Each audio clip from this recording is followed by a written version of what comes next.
थामा को box office पे आए हुए 3 दिनों का वक्त हो चुका है और आज हम इस मूवी के स्टोरी को एक्सप्लेन करने वाले हैं। एक तरह से कह सकते हैं तो स्पॉइलर वीडियो ये होने वाला है। तो जिसने मूवी को देखा है वो वीडियो मेरा देख सकते हैं, अगर नहीं देखा है तो आप स्पॉइलर नहीं चाहते हैं तो इस वीडियो को स्किप करिएगा, अदरवाइज आप इस वीडियो को देख सकते हैं। 2 घंटे 25 मिनट मूवी का लेंथ है और इस 2 घंटे 25 मिनट के फर्स्ट हाफ में 30 मिनट आपको देखने को मिलेगा। स्टोरी जो है डेवलप होने में टाइम लेती है और किसी मूवी में ये होता है, स्वाभाविक बात है।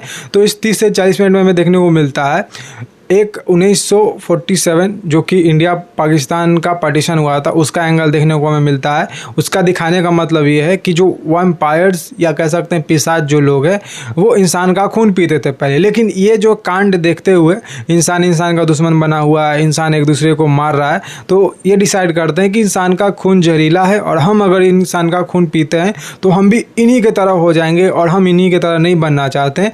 तो ये लोग नियम बनाते हैं कि अब इंसान का कोई खून पिएगा, अब जानवर का खून पिएगा और ये लोग खून पे ही जिंदा रहते हैं। तो वो डिसाइड करते हैं, ये नियम बनता है। लेकिन थामा जो है यानी कि नवाजुद्दीन सिद्दीकी ये बात को बिलीव नहीं करता है और वो विश्वास रखता है कि इंसान का खून पीने में उसको ज़्यादा ताकत मिलता है, ज़्यादा वो पावरफुल होता है। तो वो इस नियम को ना मानते हुए उल्लंघन करता है, लेकिन इसके बाद 100 साल के कैद में वो चला जाता है। नवाजुद्दीन सिद्दीकी थामा जो है वो 100 साल के कैद में चला जाता है। फिर उसके बाद आता है आयुष्मान खुराना और रश्मिका मंदाना का स्टोरी। रश्मिका मंदाना और आयुष्मान खुराना का बैकग्राउंड आपको बता दें तो आयुष्मान खुराना का जो बैकग्राउंड है वो जर्नलिस्ट है, सीरियस जर्नलिस्ट नहीं है।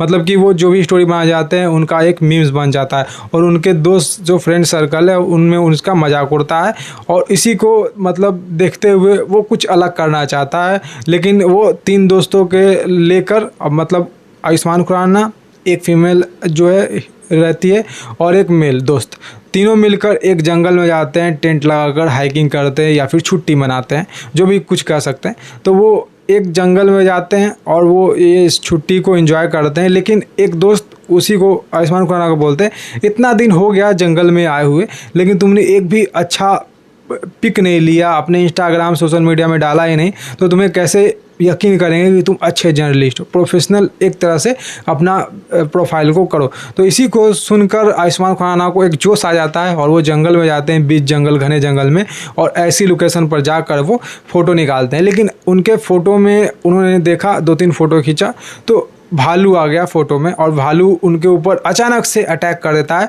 और ये जो 2 दोस्त थे जो कि साथ में आयुष्मान खुराना के आए हुए थे, ये देखते हुए ये भाग जाते हैं, बचाते नहीं हैं उनको और भाग जाते हैं ये 2 दोस्त और आयुष्मान खुराना इनके भालू के चपेट में आते हैं और वो बेहोश हो जाते हैं। भालू उन पे झपट्टा मारता है तो, और उसके बाद एंट्री होता है रश्मिका मंदाना का, जो कि मतलब कि वृक्ष पे से उनका एंट्री होता है। वो आती है, भालू उसको देखते हुए भाग जाता है क्योंकि वो जो है वैम्पायर जो है जानवरों का खून पीता है, तो जानवर इसी को देखकर डर से भागता है और वो रश्मिका मंदाना जो है उनके धड़कन से उनको अट्रैक्शन होता है, आयुष्मान खुराना के धड़कन से, और आयुष्मान खुराना को भी अट्रैक्शन होता है रश्मिका मंदाना के खूबसूरती से और इन दोनों में प्यार हो जाता है।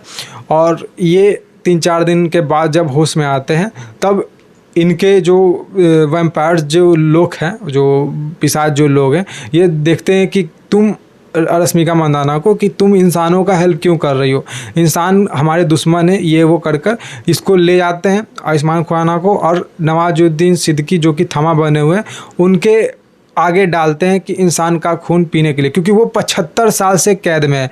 1947 में वो खून पिया था जब वो डिसाइड होता है कि खून कोई भी इंसान का नहीं पिएगा और वो नियम तोड़ता है। उसके बाद से वो कैद होते हुए उसका 75 साल उम्र हो जाता है और 75 साल से लिटरली वो जो है थामा, जो कि बुरा थामा है नवाजुद्दीन सिद्दीकी, वो बंद है। और वो जब भी उसको भालू या फिर किसी अदर जानवर का खून दिया जाता है पीने के लिए तो वो नहीं पीता है, इंसान का वो खून पीना चाहता है। कई सालों के बाद इंसान का खून वो पीने के लिए मतलब जाता है, आयुष्मान खुराना उसके आगे जाते हैं। लेकिन आयुष्मान खुराना जो है वो उनको पता नहीं होता है कि जो नवाजुद्दीन सिद्दीकी है वो वैम्पायर है। लेकिन वो बाद में जब झपट्टा मारने के लिए आता है तब रश्मिका मंदाना पीछे से आती है, उसको ले जाती है, तो इसी नियम के खिलाफ हो जाती है और रश्मिका मंदाना उसको बचाना चाहती है क्योंकि उसके अट्रैक्शन हुए होते हैं आयुष्मान खुराना से, तो बचाते हुए जाती है। लेकिन आयुष्मान खुराना कहते हैं कि मुझे साथ में जीने का कोई इरादा नहीं, साथ में मरने का कोई इरादा नहीं है, लेकिन साथ में थोड़े वक्त तो जी सकते हैं। लेकिन जो रश्मिका मंदाना है उनके लोग जो है मतलब पिशाच लोग, उनमें ये नहीं है कि वो जंगल से किसी शहर या बाहर जा सके, लेकिन इसको नियम के तोड़कर वो बाहर जाती है, आयुष्मान खुराना के घर जाती है। आयुष्मान खुराना अपने घर जाते हैं, देखते हैं कि उनका जो है क्रियाक्रम हुआ होता है, क्योंकि उनके माता पिता परेश रावल और उनके माता जो है वो विश्वास कर लेते हैं कि वो मर गया, लेकिन वो अचानक से एंट्री होता है। और परेश रावल का भी एक गजब सा सीन है, मतलब थोड़ा ही सीन है, लेकिन परेश रावल अच्छा कर रहे हैं यहाँ पे। परेश रावल जो है अपने ही बेटे पे शक करते हैं, और उनको शक करने का बीमारी है, और वो शक करते हैं कि ये मेरा बेटा नहीं, लेकिन कुछ सवाल जवाब होता है, उसके बाद वे विश्वास करते हैं कि वो मेरे बेटा है। लेकिन रश्मिका मंदाना का एंट्री उनसे कुछ हजम नहीं होता है। वो परेश रावल सोचते हैं कि ये कुछ अलग मतलब लड़की है या फिर कोई प्रेत व्रेत है, तो ये सच आगे चलकर यकीन में बदल जाता है।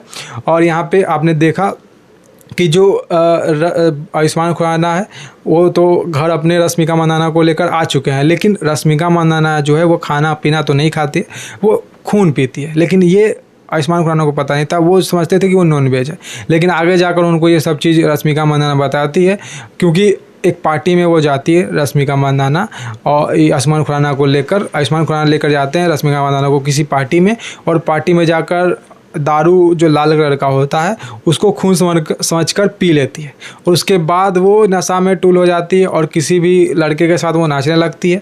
और वो जो लड़का है वो सोचता है कि वो मुझसे अट्रैक्ट हो रही है, तो वो लड़का जो है उसका पीछा करते हुए एक गोदाम में चला जाता है, और आयुष्मान खुराना समझा बुझाकर उसको सोचते कि वो लड़के जो बदमाश लड़के उसको भगाने के लिए, लेकिन वो नहीं समझता, आयुष्मान खुराना को पीटने लगता है। और ये देखकर रश्मिका मंदाना गुस्से में आ जाती है और वो अपने रूप में आकर उन सभी को मारने लगती है। तो वहाँ से जो है आयुष्मान खुराना को पता लगता है कि ये इंसान नहीं है, और वो जाकर आगे की कहानी बताती है कि वो क्या है, और वो एक अच्छी पिशाच है। वो इंसान और बैताल के बीच में संबंध मतलब कि तालमेल बैठाए रखने के लिए। और यहाँ पे ये भी हमें देखने को मिलता है कि माँ काली जो है रक्तबीज का जो संहार करती है, तो रक्तबीज को काटने के बाद उसका मतलब धड़ से गर्दन उतारने के बाद आपने देखा होगा रक्तबीज का अनेक जन्म होता है, क्योंकि उसको वरदान मिला होता है। तो इसी को देखते हुए मतलब ये कहानी वहीं से है। तो रक्तबीज का वरदान मिलता है कि वो उसके खून से कई रक्तबीज जन्म लेंगे।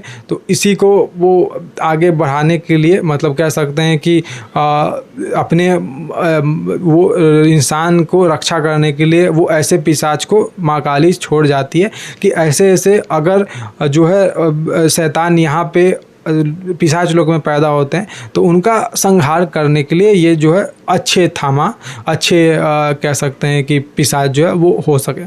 तो ये होता है, माँ काली के ऊपर ही ये मूवी है जैसा कि आपको पता है। और इसमें हमें देखने को मिलता है जो वहाँ से जैसे कि वो जाते हैं पार्टी से, पता चल जाता है कि ये जो है लड़की मतलब आत्मा या फिर वम्पायर ये वो है। आयुष्मान खुराना को पता चल जाता है, वो फिर सारा स्टोरी बताती है जाकर आयुष्मान खुराना के घर। लेकिन इतने में पुलिस आ जाता है, जो कि प्रहलाद चाचा का आपने देखा होगा पंचायत सीरीज में, उनका एंट्री होता है। वो पुलिस वाले इस मूवी में बने हुए होते हैं, लेकिन वो भी वम्पायर होते हैं। वो जाकर रश्मिका मंदाना को अकेले में ये बात कहते हैं कि तुम ये क्या कर रही हो, इंसान के बीच में तुम ये क्या कर रही हो, तुम खतरा बन सकती हो आयुष्मान खुराना के लिए, उनके माता पिता के लिए, उनका भी खून पी सकती हो। तो ये उनको बोलते हैं और वो बोलते हैं कि अपने लोग चले जाओ। तो रश्मिका मंदाना जो है अपने लोग जाने के लिए तैयार होती है। वो उनको बस में आयुष्मान खुराना बैठा देते हैं भरे दिल से। बैठाने के बाद से वो जब जा रहे होते हैं तो उसके बाद से उनको कुछ माइंड में ऐसा क्लिक करता है कि उनके बिना वो आयुष्मान खुराना रश्मिका मंदाना के बिना नहीं रह सकते। तो फिर से जाते हैं उनको बुलाने के लिए। रश्मिका मंदाना बस रुकवाती है, वो भी नहीं रह पाती है उनके बिना। लेकिन इतने में ही बस और कार का टक्कर होता है, गाड़ी जो है आयुष्मान खुराना का पलट जाता है और आयुष्मान खुराना वहाँ पे मरने लगते हैं। और ये देखकर रश्मिका मंदाना को बर्दाश्त नहीं होता है, क्योंकि वो मर जाएंगे तो रश्मिका मंदाना अकेले क्या करेगी, उनको प्यार हुआ होता है उनसे। तो उनका वो जो है वो खून पी लेती है रश्मिका मंदाना और उनको वो वम्पायर बना देती है। और ये जो है नियम जो होता है कि इंसान कभी भी जो इंसान का खून जो है वम्पायर पी नहीं सकता है। ये नियम था, लेकिन वो नियम को रश्मिका मंदाना तोड़ दी बिना कोई परवाह किए हुए आयुष्मान खुराना को ज़िंदा रखने के लिए, और ये नियम टूटा। तो ये नियम भी है वहाँ कि एक अगर जो वम्पायर है दूसरे अम्पायर जो बंदी है उसको अगर खून पीता है, मतलब सॉरी, अगर एक वम्पायर जो है खून पीता है किसी भी इंसान का, तो वो बंदी बनेगा अगले 100 साल के लिए। तो वहाँ पे जो है टर्म आ जाता है नवाजुद्दीन सिद्दीकी का, वो वहाँ से छूटने वाले होते हैं क्योंकि रश्मिका मंदाना ने जो है वो नियम तोड़ा है, और वहाँ पे उसके जगह पे रश्मिका मंदाना अब 100 साल के लिए बंदी बनेगी। तो इसको देखते हुए उनके जो पिशाच लोग के जो हैं आदमी उनको ले जाते हैं, फिर आयुष्मान खुराना को डरा धमका कर बोलते हैं कि तुम यहीं रहो, तुमको आगे जाने की ज़रूरत नहीं है और रश्मिका मंदाना को बचाने की ज़रूरत नहीं है। ये वो करके वो अपने घर जाते हैं, और यहाँ पे जो है परेश रावल बोलते हैं कि तुम्हारे बिना चिंता करते हुए तुमको वो उसने बचाया, रश्मिका मंदाना ने, तुम आत्मा हो, इंसान हो, जो भी हो तो मेरे खून मेरे बेटे हो, तो तुम भी बचाने जाओ रश्मिका मंदाना को। तो इसी को देखते हुए वो भी रश्मिका मंदाना को बचाने जाते हैं। और एक चीज़ मैं भूल गया, यहाँ पे पोस्ट क्रेडिट सीन है, भेड़िया का भी एंट्री होता है, यानी कि वरुण धवन का भी यहाँ पे एंट्री होता है। वरुण धवन जो है वो पूरा तरह से भेड़िया नहीं बन पाते हैं क्योंकि उनको चाहिए एक वम्पायर का खून, और एक बूंद खून जो है वो वम्पायर यानी कि आयुष्मान खुराना का खून मिल जाता है, वो एकदम पावरफुल भेड़िया बन जाता है, क्योंकि भेड़िया जो है वम्पायर का खून पीकर और भी पावरफुल बन जाता है। तो वहाँ पे वो भेड़िया आयुष्मान खुराना का खून पी लेता है, और वो उसके बाद आयुष्मान खुराना को ढूंढने लगता है। आयुष्मान खुराना का खून पूरा तरह से वो नहीं पिएगा जब तक उसका पीछा वो नहीं छोड़ेगा।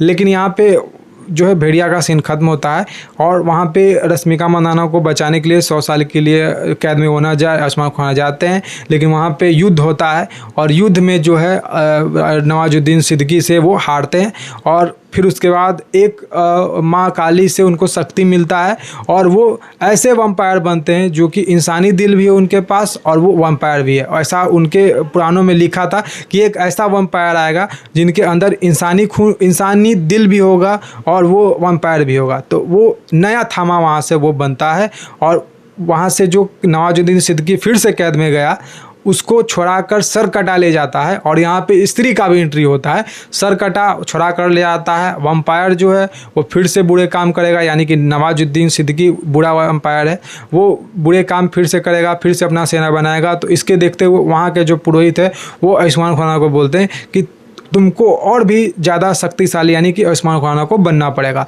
और इसके लिए तुमको भेड़िया का खून पीना पड़ेगा, भेड़िया का खून पीकर तुम और शक्तिशाली बन सकते हो।